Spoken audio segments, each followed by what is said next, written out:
हर हर बासवा कटाया मोरे बाबा झझरही माळवजीनी छवाई जी हर हर बासवा कटाया मोरे बाबा झझरही माळवजीनी छवाई जी झझरा माळाऊ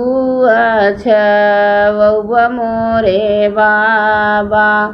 लगी हैं सूरुजुआ के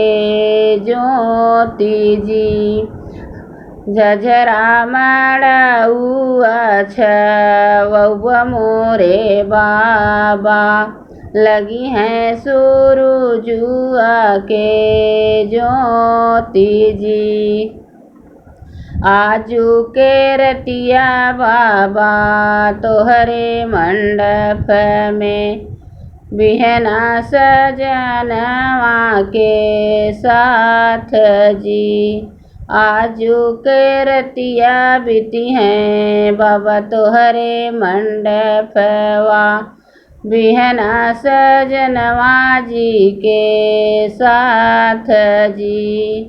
खोरा के खोरा बेटी दूधवा पियाए दधिया खिलाए सढ़ियार जी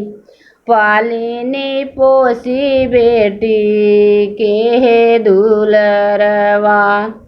इतना हमके है तोहसे प्यार जी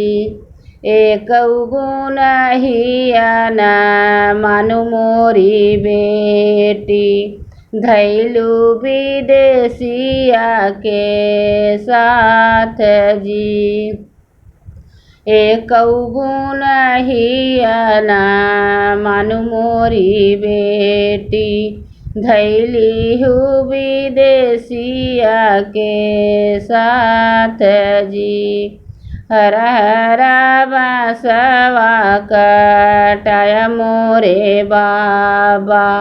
झझरही माळवजीनी छवाई जी।